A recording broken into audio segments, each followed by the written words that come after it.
Welcome to the channel வெட்டி பேச்சு நல்லா போச்சு. இன்னைக்கு நம்ம பிக் பாஸ் சீசன் 9 17வது நாள் எபிசோட் தான் பார்க்க போறோம். எபிசோட் ஆரம்பிக்கும் போது வியானாவும் பார்வதியும் பேசிட்டு இருக்காங்க. வியானா சொல்றாங்க, இவங்க எப்ப பார்த்தாலும் ஹியூமனிட்டின்ற ஒரு வார்த்தை சொல்லி பேசிட்டு இருக்காங்க.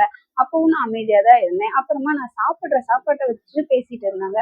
அப்ப கூட நான் ஓரளவுக்கு அமைதியா தான் இருந்தேன் அப்படின்ற மாதிரி சொல்லிட்டு இருக்காங்க. அதுக்கு பாரு சொல்றாங்க, பாவம் நேத்து உன்னை டார்கெட் பண்ணிட்டாங்க. இது உனக்கு இன்னைக்குதான் நடக்குது. பட் எனக்கு ஆரம்பத்துல இருந்தே நடக்குது அப்படின்ற மாதிரி பார்வதி. இவங்க இவ்வளவு பண்ணும்போதும் நான் அமைதியா தான் இருந்தேன். பட் டே 1ல இருந்து இன்னைக்கு வரைக்கும் நான் மட்டும்தான் அவங்க கண்ணுக்கு தெரியறேனா அப்படின்ற மாதிரி வியானா சொல்றாங்க. பாரு சொல்றாங்க, கனியக்க தலைதான் ஓகே. பட் அவங்க எல்லா விஷயத்திலயும் நுழைஞ்சு பஞ்சாயத்து பண்ணிட்டு இருக்காங்க. இப்போ நமக்கு ஒரு பிரச்சனை அப்படின்னா தலைவர் கிட்ட போய் சொல்லுவோம். பட் தலையே பிரச்சனையா இருந்தா நம்ம என்ன பண்றது, ஒண்ணும் பண்ண முடியாது அப்படின்ற மாதிரி பேசிட்டு இருக்காங்க. திவாகரும் பேசிட்டு இருக்காங்க. பாருக்கும் வினோத்துக்கும் என்ன டீல் இருந்து தெரியல. பட் வினோத்தை இந்த தடவை செலக்ட் பண்ணணும் அப்படின்ற மாதிரி அவங்க பேசிட்டு இருக்காங்க. அதுக்கு திவாகர் சொல்றாரு, வினோத் எலிஜிபிள் இல்லம்மா, அவன் அவசரமா பண்ணி எடுத்துட்டு வந்தான். நூலாம்படு இருக்கு, டேஸ்ட் இல்ல, பிளேவர் இல்ல. சோ உனக்கு ஒரு விஷயம் அவனுக்கு வரல தெரியல அப்படின்னா டோட்டலா அவனை தூக்கிட வேண்டியது தானே, எதுக்கு உள்ள வச்சுக்கிட்டு அப்படின்ற மாதிரி திவாகர் சொல்லவும், ஓ இத்தனை பாயிண்ட் எடுத்து வைக்கிறானே, இதுக்கு மேல நம்ம ஒத்துக்கல அப்படின்னா நம்ம சீட்டு கிழிஞ்சிரும்னு நினைச்சாங்களா என்னன்னு தெரியல. ஆமா அண்ட் ஆல்சோ பாட்டில் கூட ஒழுங்கா இல்ல அப்படின்னு சொல்லி ஒத்துக்கிட்டாங்க. திவாகர் சொல்றாரு, அவங்க எல்லாம் எவ்வளவு கஷ்டப்பட்டு இது பண்றாங்க. ரம்யா எல்லாம் 11 பாட்டில் வச்சுது. பட் நம்ம அதுல 2 தான் எடுத்தோம். இதெல்லாம் சரியே கிடையாது அப்படின்ற மாதிரி சொல்றாரு. இந்த மனுஷன் என்னமோ ஓரளவுக்கு நியாயமா விளையாடணும்னு தான் நினைக்கிறாரு. பாருதான் அதுக்கு வழிவிட மாட்டாங்க. வின் பண்ணா 50% நாமினேஷன் ஃப்ரீ பாஸ் அவங்களுக்கு கிடைக்கும். அதையும் நம்ம கணக்குல எடுத்துக்கணும். அதெல்லாம் அவங்கவுங்க இஷ்டம். அதுல நமக்கு என்ன வேலை கொடுத்தாங்களோ அதை மட்டும் நம்ம பார்த்தா போதும் அப்படின்ற மாதிரிதான் திவாகர் மறுபடியும் பேசிட்டு இருக்காரு. அப்புறமா திவாகரும் கம்ரோதியும் கேமரா முன்னாடி பாட்டு பாடிட்டு இருக்காங்க. திவாகர் எங்க ஸ்கோர் பண்ணாலும் நம்ம வினோத்துக்கு பிடிக்காது. உடனே அத்தனை கேமரா இருக்கு, எங்க வேணாலும் போய் அவர் ஏதாவது பதிவு பண்ணணும் அப்படின்னா பண்ணி. பட் அவர் பேசின கேமரா முன்னாடி இங்கெல்லாம் நிறைய பைத்தியங்கள் இருக்கு, முக்காவாசி பைத்தியங்க தான். நீங்க பிபி ஹவுஸ்ல இருக்க எல்லாத்தையும் செக் பண்ணி யாரெல்லாம் மென்டலோ இன்க்ளூடிங் என்னையும் சேர்த்து நீங்க செக் பண்ணி வெளியில எடுத்துட்டு போங்க அப்படின்ற மாதிரி சொல்லிட்டு இருக்காரு. வினோத்துக்கு அங்க இருக்கிறதுல பாதி பேர் பைத்தியம்ன்றது இன்னைக்குதான் தெரிஞ்சிருக்கு. எங்களுக்கெல்லாம் எபிசோட் ஆரம்பிக்கும் போதே தெரிஞ்சிச்சையும் ஆதிரியும் ஜோடியா உட்காந்து சாப்பிட்டுட்டு இருக்காங்க. அப்போ ஆதிரி பார்வை தண்ணி எடுத்துட்டு வர சொல்றாங்க. பாரு முடியாது. இப்போ கனி போய் பேச போகும்போது பாரு சொல்றாங்க, அவங்க எங்களுக்கு என்ன ஒர்க் வேணாலும் கொடுக்கலாம், அதுல எதை செய்யணும் செய்யக்கூடாது அப்படின்றத நான் தான் முடிவு பண்ணுவேன். இந்த வேலை அவங்களோட பர்சனல் வேலை, அதை நான் செய்ய மாட்டேன் அப்படின்னு சொல்றாங்க. சொன்ன உடனே பிரவீனும் சொல்றாரு, இது எல்லாத்துக்கும் நீங்க முன்னாடி போய் நிக்காதீங்க, இது அவங்க 2 பேருக்குள்ள உள்ள விஷயம், அவங்களால இவங்கள வேலை வாங்க முடியல, சோ அவங்க பாத்துக்கிட்டோம், நீங்க விட்டுருங்க அப்படின்னு சொல்லி கனியை பார்த்து பிரவீனும் சொல்றாரு. வியானாவும் பாருவும் டான்ஸ் பண்ணிட்டு இருக்காங்க. அப்ப எஃப்ஜே வேலை செய்யறதுக்காக கூப்பிடுறாங்க. சோ நாங்க ரெடி ஆயிட்டு வரோம் அப்படின்ற மாதிரி பாரு. எந்த வேலை கொடுத்தாலும் ரூல்ஸ் அண்ட் ரெகுலேஷன்ஸ் பேசிக்கிட்டு இவங்க ஒழுங்கா செய்ய மாட்டாங்க அப்படின்னு சொல்லிட்டு எஃப்ஜே பாருக்கு இன்னைக்கு சாப்பாடு கொடுக்க கூடாது அப்படின்னு சொல்றாரு. கனி சொல்றாங்க, இல்ல அந்த இதை சொல்றதுக்குலாம் உங்களுக்கு ரூல்ஸ் கிடையாது, உன்னால வேலை வாங்க முடிஞ்சா வாங்க, இல்லைன்னா நீ விட்டுரு, அதை விட்டுட்டு சோறு கொடுக்காத அப்படின்னு சொல்லக்கூடாதுன்ற மாதிரி சொல்றாங்க. கனி பாரு கிட்ட போய் பேச போகும்போது பாரு சொல்றாங்க, அவன் டிஸ்ரெஸ்பெக்ட்ஃபுல்லா நடத்துறான். இப்ப அங்க உட்காந்துக்கிட்டு அவன் என்னைய வேலையை வாங்கட்டும், அது பொதுவா வேலை சொன்னா நான் கேட்கிறேன், அவன் பாட்டுக்கு தனியா போய் உட்காந்துக்கிட்டு என்னைய கூப்பிட்டாலாம் நான் வரமாட்டேன், ஏன்னா என் பக்கத்துல கூப்பிட்டாதான் நான் வருவேன் அப்படின்ற மாதிரி பேசிட்டு இருக்கும் போது கனி சொல்றாங்க, நீங்க விளையாட்டே புரியாம பண்ணிட்டு இருக்கீங்க. ஓகே, எல்லாரும் ஒரு வேலையை ஒழுங்கா பண்றாங்க அப்படின்னா நீங்க மட்டும் எப்பவுமே பண்ணிட்டு இருக்கீங்க. கனி பொதுவா ஒரு கருத்து வைக்கிறாங்க, இங்க பாட்டுக்கும் டான்ஸுக்கும் மட்டும் இந்த பிக் பாஸ் கிடையாது, இங்க சில ரூல்ஸ் இருக்கு, அதை ஃபாலோ பண்றதா இருந்தா மட்டும் நீங்க இங்க வேலை பாருங்க, அப்படி இல்ல என் இஷ்டத்துக்கு தான் நான் வேலை பார்ப்பேன் அப்படின்னா நீங்க வேலையே பார்க்க வேணாம், எந்த அணியையும் புடுங்க வேணாம், சும்மா போய் உட்காந்துட்டு சாப்பிட்டுட்டு நீங்க என்ன பண்ணுங்க, உங்க வேலையை மட்டும் பாருங்க. பாரு சொல்றாங்க, பிக் பாஸ் கிட்ட கேளுங்க, இந்த மாதிரி பர்சனல் ஒர்க் எல்லாம் பண்ணலாமா அப்படின்னு கேளுங்க. அப்படி அவர் பண்ணலாம்னு சொல்லிட்டாருன்னா அப்படின்னு சொன்னது நான் கூட நினைச்சேன், ஓகே அவர் பண்ண சொன்னா நான் பண்றேன், இல்லைன்னா நான் பண்ண மாட்டேன்னு சொல்ல போறாங்க. பார்த்தா அவர் பண்ண சொன்னாலும் நான் அதுல உடன்பட மாட்டேன், எனக்கு அதுல விருப்பம் இல்ல அப்படின்னு சொல்றாங்க. பிக் பாஸ் பேச்சையே கேட்க முடியாதான், அவங்களுக்கு என்ன நேச்சரோ அது அவங்க அப்படியேதான் இருப்பாங்களாம். இந்த ஒரு ரூல்ஸ்ன்னு கொடுத்தா அதுபடியெல்லாம் என்னால நடக்க முடியாது, எனக்கு என்ன தெரியும், எனக்கு என்ன பிடிக்கும், இல்ல எனக்கு என்ன செய்ய முடியும், நான் எப்படி இருந்தேன், நான் எப்படி வளர்ந்தேன், அதுபடிதான் நான் இருப்பேன் அப்படின்ற மாதிரியே சொல்லிட்டு இருக்காங்க. எஃப்ஜே சொல்றாரு, சூட்கேஸ் வைக்க சொல்றதும் பர்சனல் வேலை தானே, அவங்க அந்த வீட்டுக்குள்ள இருக்கும்போது என்ன சொன்னாங்கல்ல, அதுக்குதான் பதிலுக்கு நானும் சூட்கேஸ் வச்சேன்ல, அதுக்கும் இதுக்கும் சரியா போச்சு அப்படின்றாங்க. எஃப்ஜே கிச்சன் கிட்ட நின்றுட்டு நேத்து கிளீனிங்க்கும் தேவையில்லாத ஒரு சண்டையை கொண்டு வந்தாங்க அப்படின்னு பேசிட்டு இருக்கும்போதே பிரவீன் சொல்றாரு, எப்பா நீ என்ன வேணா பேசு, லைட்டர் மட்டும் கீழே வச்சுட்டு பேசு, போன தடவை மாதிரி தூக்கி அடிச்சுட்டா என்ன பண்றது அப்படின்ற மாதிரி அவர் சொல்ல, இப்ப நான் லைட்டர் எடுக்கலாமே, எப்படி ஏன் எடுக்கூடாதுன்னு நீங்க சொல்றீங்க, எப்படி எனக்கு எடுக்க உரிமை இல்லைன்னு நீங்க சொல்றீங்க, நான் என்ன வேணாலும் பண்ணலாமே, பாரு என்ன பண்ணாங்களோ அதே, அந்த வீட்டுக்கு போனாலே அந்த மாதிரி ஆயிரும் போல எல்லாருக்கும் மைண்ட். ஒரு சின்ன லைட்ரு அதை எடுத்த வச்சுட்டு பேசப்பான்னு சொன்னா வச்செல்லாம் புரிஞ்சு போச்சு, ஏன் எப்படி நீ என்னை எடுக்க கூடாது அப்படின்னு சொல்லுவ அப்படின்ற மாதிரி அவரு அதுக்கும் ஒரு ஆர்குமெண்ட் பண்ணிட்டு இருக்காரு. இப்ப பாரு பண்ணது தேவையில்லாத ஆர்குமெண்டா இல்ல எஃப்ஜே கிளப்புனது தேவையில்லாத ஆர்குமெண்டான்னு எனக்கு தெரியல. சோ இவங்க இப்படி லைட்டரை வச்சு விளையாடி இருக்கிறதுனால சாப்பாடு தானே பாதிக்கும். ஸோ கெமி சொல்றாங்க, இங்க பாருங்க, பிரச்சனை உங்களுக்கும் அவங்களுக்கும், வேலை செய்யாத அவங்களுக்கும் உங்களுக்கும் இருக்க பிரச்சனை இல்லை, எல்லா வேலையும் ஒழுங்கா நீங்க சொல்றதெல்லாம் கேட்டுட்டு இருக்க எங்க கிட்ட வந்து காட்டினா நாங்க என்ன பண்றது அப்படின்னு சொல்லும்போது, அப்போ நாங்க ஸ்ட்ரைக் தான் பண்ண முடியும்னு சொன்னோடனே, அப்ப பண்ணிக்கோ, நீ சமைக்காத, நீ எதுவும் பண்ணாத அப்படின்ற மாதிரி எஃப்ஜே சொல்லிட்டு போயிடுறாரு. ஸோ இப்போ கெமி என்ன சொல்றாங்கன்னா, நீங்க எனக்கு வந்து சாரி சொல்லணும், எனக்கு வந்து அப்பாலஜி வேணும், நீ வந்து பேசுனது கூட நான் மன்னிச்சிருவேன், அந்த பேச்சி அப்படின்ற மாதிரி வார்த்தை எல்லாம் சொன்னேன், அதுக்கெல்லாம் சாரி சொன்னாதான் பாத்திரத்திலேயே நான் கைய வைப்பேன் அப்படின்ற மாதிரி சொல்றாங்க. சோ இந்த மாதிரி கெமி பேசிட்டு இருக்கும்போதே எஃப்ஜே வந்து டீலக்ஸ் ரூம்குள்ள போறாரு. பின்னாடியே வினோத் வராரு, என்னப்பா பேசிட்டே இருக்கும்போது நீ வந்து லைட்டர் கீழே வச்சுட்டு வந்துட்ட பத்தியா, நான் கரெக்டா எடுத்துட்டு வந்தேன் அப்படின்ட்டு, போய் கொடுப்போ அப்படின்னு சொல்லி அவர் கையில கொடுத்து விடுறாரு. இதையே விழுந்தாலும் நமக்கு ஒரு விஷயம் பண்ணணும்னா பண்ணியே தீரணும் அப்படின்னு நம்ம ஸ்ட்ராங்கா இருந்தா என்ன வேணாலும் என்ன நடந்தாலும் நம்ம வந்து அதை பண்ணலாம் அப்படின்றதுக்கு உதாரணமா இவ்வளவு பெரிய சண்டை போயிட்டு இருக்கும்போது நம்ம சபரி அமைதியா உட்காந்து தியானம் பண்ணிட்டு இருக்காரு. எவ்வளவு பெரிய விஷயம். ஃபைனலா பார்வதிக்கு வந்து கனி கொடுத்த பனிஷ்மெண்ட் வந்து பார்வதி ஏத்துக்கிட்டாங்க. அவங்க வந்து ஒரு 20 தோப்பு கரணம் போட்டாங்க. அதையுமே கொஞ்சம் நல்ல ஜாலியா ஒரே இடத்துல நின்று போடாம அங்க எங்க ஆடியோ அந்த மாதிரி பண்ணிட்டு இருந்தாங்க. சோ பனிஷ்மெண்ட் முடிச்சதுக்கு அப்புறமா அவங்க வேலைக்கு போகணும் அப்படின்ற மாதிரி போகும்போது எஃப்ஜே சொல்றாரு, எனக்கு வந்து இனிமே அந்த வேலைக்காரி தேவை, நான் இவ்வளவு சொல்லி இவ்வளவு பெரிய பிரச்சனையாகி அவகிட்ட நான் வேலை வாங்கணும்னா எனக்கு அது வேண்டாம் அப்படின்ற மாதிரி சொல்றாங்க. உடனே வினோத், பார்வதியை விட்டு கொடுக்க முடியாது இல்லையா, நீ சொல்லாத நான் சொல்லிக்கிறேன் அப்படின்ற மாதிரி அவர் உள்ள போய் பார்வதிக்கு வேலை கொடுக்குறாரு. உடனே உள்ள வேலை பார்த்துட்டு இருந்த பார்வதி வந்து சொல்றாங்க, இவர் வந்து பெரிய இவர் சொன்ன உடனே டீம்ல இருக்க எல்லாரும் வந்து கேட்டுக்கணும் அப்படின்னு சொன்ன உடனே வினோத், அதெல்லாம் முடியாது, அதை எப்படி கேட்பேன், நானும் இந்த வீட்டுல இருக்கேன், எனக்கும் வந்து சில பல விஷயங்கள்லாம் தெரியும், நான் அப்படிலாம் கேட்க மாட்டேன், நான் உன் பக்கம் தான் நிற்பேன் அப்படின்ற மாதிரி அவர் சொல்லிட்டு விக்ரம் வந்து எஃப்ஜேக்கு சொல்றாரு, நீ வந்து பேசாத, கத்துறதுதான் வந்து அவங்களுக்கு கண்டென்ட்டே, சரியா, நீ வந்து வேலை கொடு, பட் கிரியேட்டிவா கொடு அப்படின்னு சொல்லி சொல்லும்போது எஃப்ஜே சொல்றாரு, வேலை கொடுத்தாலே செய்ய மாட்டாங்க, எந்த வேலை கொடுத்தாலும் இதுல கிரியேட்டிவா நான் கொடுத்தா அவங்க எப்படி செய்வாங்கன்ற மாதிரி சொல்லும்போது, இல்லப்பா அவங்க கத்தி தான் கண்டென்ட் கிரியேட் பண்றாங்க, அதுலதான் அவங்களுக்கு வாட்ச் லிஸ்ட் நிறைய போகுது, அவங்க வாட்சிங் டைம் வந்து நம்ம குறைக்கணும், எல்லாருக்கும் போக்கஸ் வந்து அவங்க மேலதான் இருக்கு, அப்ப நான்லாம் இருந்து என்ன பண்ண அப்படின்ற மாதிரி சொல்றாரு. இதுக்கிடையில பிரவீன் சொல்றாரு, ஏம்மா உன் சண்டையெல்லாம் அப்புறம் வச்சுக்கலாம், அடுப்புல சாப்பாடு இருக்கு, பதம் மாறிடும் அப்படின்னு சொல்லி ஒரு வார்த்தை தாங்க சொன்னாரு. உடனே கெமி, உங்களுக்கு ஓகேன்னா நீங்க பண்ணுங்க, தாராளமா பண்ணுங்க அப்படின்னு சொல்லி கோவிச்சுட்டு போயிட்டாங்க. சபரி வந்து கெமி கிட்ட, இந்த பாரு நீ ஒண்ணு செஞ்சாதான் நான் ஒண்ணு செய்வேன் அப்படின்னு சொல்லி சொன்னா அது வேற டிராப், வேற மாதிரி போயிடும், இப்ப நீயும் நானும் அடிச்சுக்கிற மாதிரி சிச்சுவேஷன் நாளைக்கு கூட வரலாம், சரியா, அப்போ நீ என்ன பண்ற அப்படின்னா, இப்போ உன் விஷயத்த தனியா ஒதுக்கி வச்சிரு, என்ன இது வந்து டீமுக்குன்னு நீ ஒரு வேலை செய்யற, சரியா, எல்லாருக்கும் சாப்பாடு கொடுக்கறதுக்கு உன் வேலை, சோ டீமுக்குன்னு ஒரு தனியா பாரு, உன் விஷயத்த நீ அப்புறமா டீல் பண்ணிக்க அப்படின்ற மாதிரி ஸ்மூத்தா முடிச்சு விட்டுறாரு. இப்ப கனி பார்க்க வேண்டிய வேலைய சபரி பாக்குறாரு. வியானா சொல்றாங்க, சீக்கிரமா எழுந்தா சோறு சீக்கிரமா தரேன்னு சொன்னீங்களேடா, எங்கடா சோறு அப்படின்ற மாதிரி ஒண்ணு சொல்றாங்க. உடனே பார்வோம், ஆமா அதை நீங்க போய் கேளுங்க அப்படின்ற மாதிரி சொல்றாங்க. நேத்து வரைக்கும் குவாலிட்டி செக் பண்ணும்போது ஓரளவுக்கு நியாயமா விளையாண்ட மாதிரிதான் காமிச்சாங்க, இன்னைக்கு வந்து எப்படி அதை குழப்பணும் அப்படின்னு பிக் பாஸ் நினைச்சாங்கன்னு தெரியல, நாங்க உங்களுக்கு வந்து QC டிபார்ட்மெண்ட்டை வந்து அப்கிரேட் பண்றோம் அப்படின்னு சொல்லிட்டு தேவையில்லாத வேலையை பார்த்து விட்டாங்க.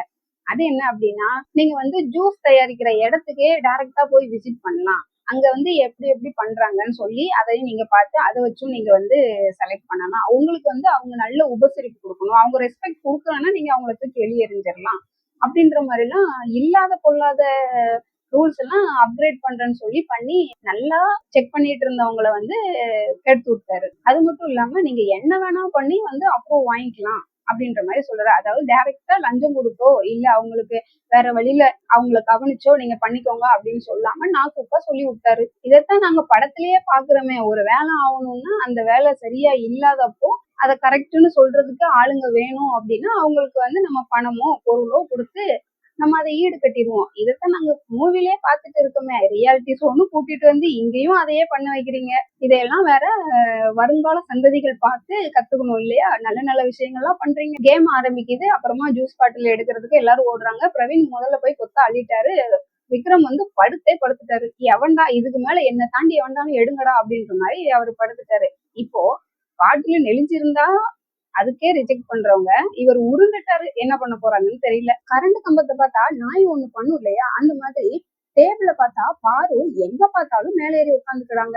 கேட்டா நான் எங்க வீட்டுல இப்படித்தான் இருப்பேன், என் வீடு தான் இருப்பேன், இப்படித்தான் பண்ணுவேன் அப்படின்னு வேற சொல்லிக்கிறாங்க. அதுவும் எங்க போய் கரெக்டா யாரு வேண்டாதவங்களோ அவங்களோட டேபிள்ல போய் இதை பார்த்து காண்டான முயற்சி. நீங்க பாருங்க, நான் வந்து வியாபாரம் பண்ணிட்டு இருக்கேன், இந்த இடத்துல வந்து நீங்க உங்க டிக்கி எல்லாம் வைக்க கூடாது அப்படின்னு சொல்லி சொன்ன உடனே என்ன சொன்னீங்க மறுபடி சொல்லுங்க அப்படின்னு சொல்லி திவாகரை கூப்பிட்டு அவர் சொல்றத கேட்க வேற சொல்றாங்க. சோ நம்ம திவாகர் வந்து வினோத் கிட்ட போறாரு. போயிட்டு எனக்கு டேஸ்ட் பார்க்க கையில கொடுங்க அப்படின்னு உடனே அவர் வந்து கொடுக்க மாட்டாரு. இதை வந்து திவாகர் சொன்னதும் பாரு வந்து கேக்குறாங்க, அவங்க இன்னும் கலக்கியே முடிக்கல அதுக்குள்ள நீ போய் கேட்டனா, உங்க யாரு கூப்பிட்டு டேஸ்ட் பாருன்னு சொல்றாங்களோ அவங்க கிட்ட நீங்க போங்கண்ணே, இங்க ஏன் வரீங்க அப்படின்ற மாதிரி கிளப்பி விடுறாங்க. என்ன வேணாலும் பண்ணி அப்ரூவல் வாங்கலாம்னு சொன்னதுனால திவாகர் வந்து எனக்கு வந்து முட்டை குழம்பும் ரைஸும் வச்சு கொடுக்க யார் ரெடியா இருக்கீங்கன்னு கேட்டதும் சுபிக்ஸா கேக்குறாங்க, அது வச்சு கொடுத்தா அப்ப நீங்க எங்களுக்கு ஃபேவரா பண்ணுவீங்களா? இல்லப்பா அதுவும் நான் வந்து ஒரு பாயிண்டா வச்சுக்குவேன் அப்படின்ற மாதிரி சொல்றாரு. பாரு உடனே டீயும் நூடுல்ஸும் கேக்குறாங்க. திவாகர் ரம்யா கிட்ட போயிட்டு கேக்குறாரு, என்னம்மா இந்த பாட்டில ரிஜெக்ட் பண்ணீங்க? இல்லைன்னா அது கொஞ்சம் நெளிஞ்சிருக்கு அப்படின்ற மாதிரி சொல்றாரு. உடனே பிரவீன் சம்பந்தமே ஆக்சுவலா பிரவீனுக்கு சப்போர்ட்டா தான் அவரு போய் பேச போனாரு. அதை கூட புரிஞ்சுக்காம பிரவீன் எங்க பாரு உன்னை பார்த்தா அவங்கதான் பண்ணுவாங்க சரியா, நாங்கெல்லாம் வந்து அடிமட்ட தொழிலாளி சாரி இடைநிலை தொழிலாளி, நாங்கெல்லாம் வந்து உன்னை பார்த்து பொம்மை மாட்டோம், என்ன நீ எங்கிட்ட எல்லாம் வச்சுக்கிட்டுனா தூக்கிடுவேன் அப்படின்ற மாதிரி பேசிட்டு இருக்காரு. விக்ரம் வந்து பாரு கிட்ட டீல் பேசுறாரு. அப்போ நீங்க என்ன சொன்னாலும் நான் கேக்குறேன் மேடம், எங்க பாட்டில் வந்து கொஞ்சம் நெளிஞ்சிருக்கு, அதை மட்டும் கொஞ்சம் அப்ரூவ் பண்ணுங்க அப்படின்னு சொன்ன உடனே என்ன தூக்கிட்டு போ அப்படின்ற மாதிரி சொன்னதும் அவங்க தூக்கிட்டு போய் உள்ள வைக்கிறாரு. விக்ரம் திவாகர்கிட்ட போயிட்டு, அண்ணே எப்படி இருக்கீங்கன்னு, நல்லா இருக்கீங்களா, நான் காலை முத்தி விடவா, கையை முத்தி விடவா, தலை பிடிச்சி விடவா, மசாஜ் பண்ணி விடவா அப்படின்னு சொல்லி ஐஸ் வச்சுட்டு இருக்காரு. பாருக்கு ஒரு பக்கம் பிரவீனும் நம்ம சபரியும் கையை முத்தி விட்டுட்டு இருக்க, நூடுல்ஸ வந்து கனி ஊட்டி விட்டுட்டு இருக்காங்க. இந்த அக்கப்போரெல்லாம் பார்க்கணும்னு இருக்கு. நம்ம முக்கியமே போய் விக்ரமோட பாட்டில எடுக்க போறாங்க. எடுக்க போகும்போது விக்ரம் கிட்ட சொல்றாங்க, இந்த பாரு 2 பாட்டில் தான் கொடுத்தனா நான் பாட்டுக்கு அமைதியா போயிருவேன், இல்லன்னு வச்சுக்க அவ்வளவுதான் நீ பதட்டத்திலேயே இருக்கணும் அப்படின்ற மாதிரி சொன்னதும், இல்ல நான் செத்தாலும் பரவாயில்ல அந்த 2 பாட்டில ஏன்டா கொடுத்த பண்ணான அப்படின்னு விஜய் சேதுபதி சார் கேட்கிற மாதிரி நான் வச்சுக்க மாட்டேன் அப்படின்ற மாதிரி சொல்றாரு. எஃப்ஜே திவாகரை மட்டும் கவனிச்சுட்டு இருக்காரு. இதை பார்த்து பொறாமையில பொங்கி எழுந்த நம்ம பாரு அந்த இடத்துல ஒரு சண்டையை போட்டுட்டு கிளம்புறாங்க. அப்போ திவாகர் சொல்றாரு, இங்க பாரு நீ ஒரு ஆள் அப்ரூவ் பண்ண, நான் ஒரு ஆள், உன் சைடு ஒருத்தன் என் சைடு ஒரு, சும்மா எல்லாத்துக்கும் பண்ணிட்டு இருக்காது அப்படின்ற மாதிரி சொல்றாரு. சமுரஜன் வந்து பாருக்கு வச்ச நூடுல தெரியாம எடுத்து ஊட்டிட்டாரு திவாகருக்கு. உடனே ஏயா உனக்கு எல்லாம் அறிவு இருக்கா, வெப்பமான சூடு சொன்ன எதுவும் இல்லையா, எனக்கு வச்ச சாப்பாடு அது எப்படி நீ சாப்பிடலாம் அப்படின்னு. இவ்வளவு நாளும் அண்ணே அண்ணன்னு சொல்லிக்கிட்டு இருந்த புள்ள ஒரு சோத்துக்காக அறிவில்லையான்னு கேட்டுட்டாங்க. சோத்துக்கு தானே இங்க பிரச்சனை. திவாகர் சொல்றாரு, இங்க பாரு எக்ஸ்ட்ரா சாப்பாடு வேணும்னு சொல்லு, நான் கேட்டு வாங்கி தரேன், அதை விட்டு இந்த மாதிரி எல்லாம் பேசிக்கிட்டு இருக்காத சரியா அப்படின்ற மாதிரி சொல்றாரு. என்ன நீங்க இப்படி இருந்தா என்னாலும் உங்க கூட சேர்ந்து ஒர்க் பண்ண முடியாது அப்படின்ற மாதிரி அந்த புள்ள சொல்லதும் இவர் சொல்றாரு, உனக்கு தேவை காசு தானே, அது யாருக்கிட்ட இருந்து கிடைச்சா என்ன சரியா, ரம்யா தான் தரேன்னு சொல்லுதுல, பேசாம வாங்கிட்டு போக வேண்டியதானே, நீ ஏன் வினோத்தை உள்ள கொண்டு வரணும்னு பாக்குற அப்படின்ற மாதிரி அவர் நியாயமா தான் ஒரு கேள்வி கேட்கிறாரு. கடைசி வரைக்கும் அவர் நியாயமா விளையாடணும் அப்படின்னு தான் இருக்கிறாரு. இவங்க விடுறது மாதிரி தெரியல. பாரு நீ இந்த மாதிரி எல்லாம் பண்ணிட்டு இருந்தானா எப்படி அப்படின்னு சொல்லி சொன்னதும் திவாகர் சொல்றாரு, என்ன ஓன் கேம்னு பேசிட்டு இருக்க, அப்ப நீங்களாம் மட்டும் கேம் விளையாடணும், நான் மட்டும் சும்மா இருக்கணுமா அப்படின்ற மாதிரி அவர் பேசுறாரு. என்னைக்கோ இருந்தும் இன்னைக்கு தான் இவ்வளவு நாள் பார்வதி பேச்சையே கேட்டுட்டு இருந்த நம்ம திவாகர் கொஞ்சமா அது சொந்தமா நம்ம யோசிச்சு விளையாடுவோம் அப்படின்னு சொல்லி ஒரு முடிவு எடுத்திருக்காங்க. எங்க கைவிட்டு போயிடுவாரோ அப்படின்ற பயத்திலேயே அந்த புள்ள வந்து அடுத்தவங்க கிட்ட பேச கூட விட மாட்டுது. அப்ப நீ வந்து உனக்கு யார் வேணுமோ நீ அவங்களுக்கு கொடு, நான் வந்து சுபிக்ஷாக்கு வந்து சாதகமா பண்றேன் அப்படின்ற மாதிரி சொன்ன உடனே, இங்க பாரு உனக்காக நான் எம்பிட்டு பண்ணியிருக்கேன், நீ எனக்காக இதை கூட பண்ண மாட்டியா அப்படின்னு சொல்லிட்டு அந்த பொண்ணு அவரை மறுபடியும் அவர் கிட்ட கொண்டு வர நினைக்குது. பட் கடைசி வரைக்கும் நான் உன் வலைக்குள்ள சிக்க மாட்டேன் அப்படின்ற மாதிரி, சரி நம்ம ரொட்டேஷன்ல விடுவோம் அப்படின்னு சொல்லி அவர் சொல்றாரு. இதுல பயங்கரமா பாரு காண்டாயிட்டாங்க.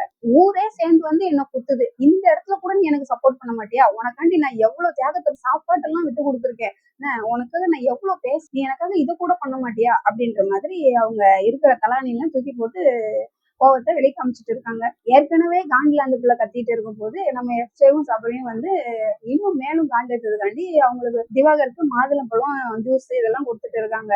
இதை பார்த்து இன்னும் காண்டான நம்ம பார்வதி கோச்சிட்டு உள்ளே போய் ரம்யா பாரு கிட்ட டீல் வைக்கும் போதே நான் வந்து நாமினேஷன் பாஸ் உங்களுக்கு கொடுத்துட்றேன் அப்படின்ற மாதிரி தான் சொல்லியிருந்தாங்க.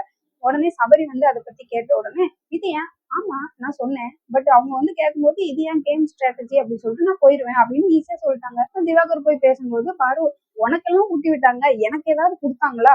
கடைசி சுத்தி சுத்தி அந்த பிள்ளை சாப்பாட்டுக்கு தான் வருது. குவாலிட்டி செக் பண்றாங்க. அப்போ வினோத்தோட பாட்டில வந்து ரிஜெக்ட் பண்றாரு திவாகர். பண்ணும்போது வினோத் கேக்குறாரு, என்ன ரீசனுக்காக, இது நல்லா தானே இருக்கு, எதுக்கு ரிஜெக்ட் பண்ற அப்படின்ற மாதிரி பேசிட்டு இருக்கும்போது, இங்க பாருங்க, இந்த மாதிரி நாங்க ஒர்க் பண்ணும்போது நீங்க எல்லாம் அங்க வந்து நின்றுகிட்டு இருக்க கூடாது, எல்லாரும் அந்த பக்கம் போங்க. ஐயோ பிக் பாஸே எங்களை நின்று கேள்வி கேட்கலாம்னு சொல்லி சொல்லிட்டாரு, நீ என்னையா சொல்றது அப்படின்னு சொல்லி சொல்லும்போது பாருக்கு வந்து உள்ள அவ்வளவு சந்தோஷம். இவ்வளவு நேரம் நான் கத்திட்டு இருந்தேனே, என் கூட வந்து நில்லு, எனக்கு சப்போர்ட் பண்ணி, நீ எங்கேயாச்சும் வந்தியா வாங்கு அப்படின்ற மாதிரி சைட்ல அவங்க பாட்டுக்கு அமைதியா உட்காந்துட்டாங்க. எஃப்ஜேயோடது ரிஜெக்ட் பண்றாங்க. 2 பாட்டில் மட்டும் செலக்ட் பண்ணிட்டாங்க போல இருக்கு. அப்புறமா ஆதிரையோடது ரிஜெக்ட் பண்றாங்க. எடுத்த உடனே ஃபர்ஸ்ட் பாட்டில் ரிஜெக்ட் பண்ணது என்ன ரீசன் சொல்லி ஆதிரை கேட்கறாங்க. கேட்கும்போது ஐபிஆரோட அதுக்காக நாங்க வந்து அதை பண்றோம் அப்படின்னு. ஐபிஆர்னா என்ன, எனக்கு ஃபுல் ஃபார்ம் சொல்லுங்க அப்படின்னா, இன்டர் பர்சனல் ரிலேஷன். நான் வரும்போது நீ என்னை சரியா கவனிக்கல, அதுக்காக தான் அப்படின்னு. இல்ல எனக்கு புரியல அப்படின்ற மாதிரி அந்த பொண்ணு திரும்ப கேக்குதவனே, நீங்க வந்து எங்களுக்கு சரியா உபசரிக்கல, அதுக்காக தான் நான் வந்து சொல்றேன், இப்பவாது உங்களுக்கு புரியுதா அப்படின்னு சொன்னோன்னே, இல்ல உங்க அளவுக்குலாம் நான் படிக்கல, அதனால எனக்கு புரியல அப்படின்ற மாதிரி அந்த புள்ள சொல்லி கலாய்ச்சி விட்டது. அப்புறம் அந்த பாட்டிலும் வந்து ரீசனே இல்லாம இதெல்லாம் ரிஜெக்ட் சொல்லும் போது நின்று பார்த்தது. ஒரு கட்டத்துக்கு மேல ஆதிரைக்கு பார்க்க முடியல. உடனே எல்லா பாட்டிலையும் தூக்கி போட்டுட்டு எனக்கு இது வேண்டவே வேண்டாம் அப்படின்ற மாதிரி சொல்லிட்டு போயிட்டாங்க. ஒரு பக்கம் பாரு வந்து டேபிள தட்டி அடுத்தால வர சொல்லுங்க அப்படின்ற மாதிரி சொல்லிட்டு இருக்காங்க. கனியும் கெமியும் வந்து அநியாயம் நடக்குது அப்படின்னு இருக்காங்க. இதுக்கிடையில எல்லாத்துக்கும் அமைதியா இருந்து நம்ம கலை வந்து பொங்கி எழுந்துட்டாரு. அவரும் வந்து ஒரு பக்கம் டேபிள தள்ளிட்டாரு. திவாகர் வந்து ஆதிரியை சமாதானப்படுத்த போறாங்க. நீங்க பாருங்க, என் உழைப்புக்கு நீங்க மரியாதை கொடுக்கல, அப்ப என்ன இதுக்கு நாங்க வந்து கேம் விளையாடணும், நான் அந்த கேமுக்கே வரல அப்படின்னு சொல்லி ஆதிரியை சொல்றாங்க. இப்ப கலை பண்ண வேலைக்கு எஃப்ஜே காப்பு வச்சுட்டாங்க பாரு. உங்க தொழிலாளி அப்படின்றது எங்களுக்கு நல்லாவே தெரியும், அவங்க தானே இந்த மாதிரி வன்முறையில இறங்குனாங்க, அதனால உங்களுக்கு ரிஜெக்ட் சொல்லி ஏற்கனவே செலக்ட் பண்ணி வச்சிருந்த 2 பாட்டிலையும் தூக்கி ஊத்திட்டாங்க. எல்லாரும் ஒரு பக்கம் கஜ கஜன்னு கத்திட்டு இருக்க, தலை வலிக்குது அப்படின்னு சொல்லிட்டு எங்களுக்கு பிரேக் வேணும் அப்படின்னு சொல்லி திவாகர் சொல்றாரு. திவாகர் ஒரு பக்கம் சொல்லிட்டு இருக்கும்போது வினோத் வந்து அவரை கொஞ்சம் ஊசி பேசி விட, நீ எஃப்ஜேவோட தானே கொட்டின, நான் வினோத்தோட கொட்டுறேன் அப்படின்ற மாதிரி அவர் எழுந்து போய் கொட்டுறாரு. அப்போ பாரு வந்து உனக்கு கொஞ்சமாவது ஏதாவது இருக்கா, நீ வந்து அவங்களுக்கு சாதகமாவே பண்ணிட்டு இருக்க அப்படின்ற மாதிரி பாரு கோவப்படுறாங்க. இவங்க கூட எல்லாம் வேலை பார்க்கறதுக்கு நான் சும்மாவே இருப்பேன் அப்படின்ற மாதிரி சொல்லிட்டு ரூம்குள்ள போயிட்டு திவாகர் வந்து பாரு கிட்ட சொல்றாரு, இங்க பாரு எஃப்ஜேவும் ஆதிரையும் ஒன்ன காண்டேத்தினதுக்கு நான் அவங்களோட தூக்கி தூர ஊத்தி, இப்ப வினோத் என்ன காண்டேத்தினதுக்கு நான் ஏதாவது பண்ணணும்ல, அது என்ன உனக்கு மட்டும் நீ விளையாடிக்கிற, அதனாலதான் நான் அவனோட தூக்கி ஊத்துனேன் அப்படின்ற மாதிரி திவாகர். நான் வரலன்னு நீயே போய் பாருங்க, உனக்கு தானே அவங்க எக்ஸ்ட்ரா சாப்பாடு கொடுத்தாங்க, ஊட்டி விட்டாங்க, கையமைக்கி விட்டாங்க, கால் அமைக்கி விட்டாங்க அப்படின்ற மாதிரி எல்லாம் சொல்லும் போது, ஏன் உனக்கு எல்லாம் அவங்க கொடுக்கலையா, நீயும் தானே சாப்பிட்ட அப்படின்ற மாதிரி திவாகர் சொல்றாரு. இதுதான் ஜாக்கு அப்படின்னு நம்ம சபரி வந்து, ஆமாண்ணே சரியா தானே, அவங்களுக்கு தானே சாப்பிட்டாங்க, நீங்க போய் கேளுங்க அப்படின்னு சொல்லி சொல்றாரு. இன்னைக்காச்சும் திவாகருக்கு பார்வதி மேல தப்பு இருக்கு, அவங்க வந்து பார்ஷியாலிட்டி பாக்குறாங்க, அவங்க வந்து வஞ்சம் வச்சு பண்ணிட்டு இருக்காங்க அப்படின்றது புரிஞ்சுதா என்னன்னு தெரியல.